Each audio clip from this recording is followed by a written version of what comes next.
Welcome to the study of Christology. My name is Associate Professor Glenn Morrison, and this is Dr. John Toplas. Hello, everyone. Hello. Lovely. So we're going to do something interesting. We're going to introduce the course by way of a dialogue between theology and education. So, lovely. Great. Thanks, Glenn. First of all, I've got a question for you. Coming from an education background, because of my experience in Catholic education is in schools, in primary schools. So the importance of Christology, how does it relate to, say, Catholic education? Well, this is very interesting because we live in an age of unbelief, of optimism and indifference. And so this is a very challenging world, and how to encourage education students to really embody a sense of who Christ is, of who God is, and then to try to encourage them with a sense of boldness, with a sense of mission. I think this is very important, and in many ways to imitate who Christ is. And so we know that Christ, in a deeply theological sense, is wholly human and wholly God. And so how can we have a sense of that we are, which means how can we have a sense of truly that we are an image of God and live it out in the classroom, that we can have a really deeper sense that we can develop our theological imagination of faith with passion, with a sense of understanding. I suppose one of the practicalities of being in a school too is that back in when I was going through school, many parents would take their children to Mass and they connect, to church. Now we know this is probably not the case. So how can we, say as a Catholic school, as a missionary arm, if you like, of the church, how can we develop that relationship with Jesus if parents are not connecting with their children's faith as well?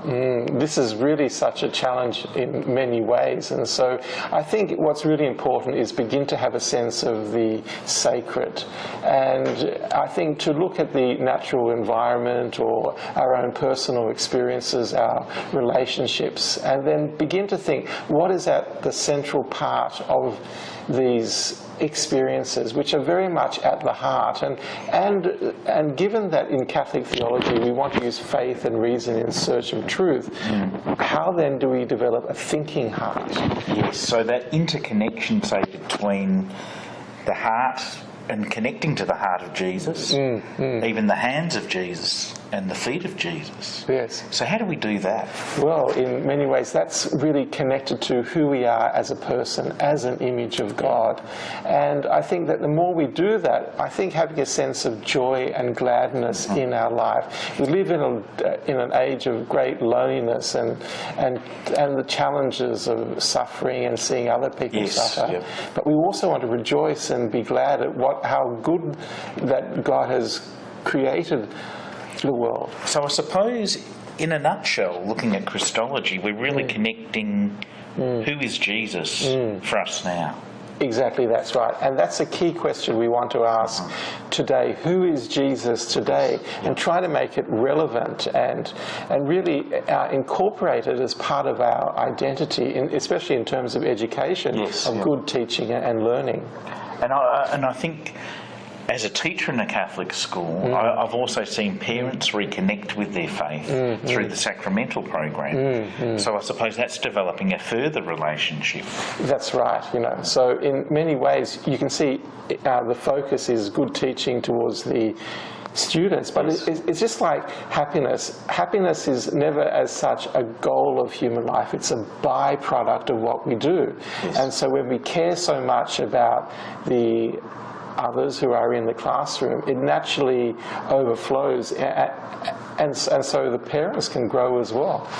Now, my final question, and this comes back to when I was studying Christology a long time ago, and it always confused me a little bit. There was two terms my lecturer used. It was like a higher Christology and a lower Christology. Do we find out any more about that in the course? Absolutely, we do. So low Christology looks at the humanity of Christ himself, and high Christology begins with the divinity of Jesus, of Christ. See, I wish Glenn was my lecturer all those years ago. That makes so much sense. Yes, yeah, that's right. Well, it's something. Now, how do we try to bring them together? Yes. We don't want to mix them like oil and water, and so if you mix oil and water, oil will float to the top. But we don't want to feel confused, and there's no separation between Christ's humanity and his divinity. It's actually a mystery how they are deeply connected, and the challenge is to live this out in our daily life. That through our humanity, that we have a sense of covenant with God, that we are ethically oriented, we are meant to be transcendent in our lives. Then we get to taste of what divinity is, God, in a deeply personal and intimate way. And I think that description as a mystery, Glenn, is a great word, because our lives and our faith hold that great mystery of our belief in God too. And here we're getting out to the heart of Christology, is beginning to understand the mysteries of the faith. Christ's incarnation, his healings, the way he spoke to people and encouraged people, his death and his resurrection, and of course the hope that he will come again in glory. So that's whole salvation. How we connect that to our own faith and our beliefs. So it comes really right back to our own beliefs in God. Indeed, and that comes back to having a thinking heart, because when we think of redemption, when we think of salvation, we also think of healing and forgiveness, and that centrally when we begin to ask who is Jesus, Jesus is the forgiveness of sins. Yes, and that healing is so important when we're talking about our relationships with God ourselves, but also in our classrooms. Yes, when we're right. teaching children, we want that forgiveness to come out in our own teaching. Exactly, and so how to have a healing presence to students. And one of the ways, if we want to have a gospel-orientated vision and mission, is to think, who are the poor ones? Who are the poor in the classrooms, those who are struggling with their studies, or is it material poverty as well? And if we focus on them perhaps first, like Jesus gave an option, or he gave a focus on who are the poor, they were the central part of his mission, because really it challenged those in authority. And I've got it now, Glenn. So the course is more than just looking at Jesus as a role model.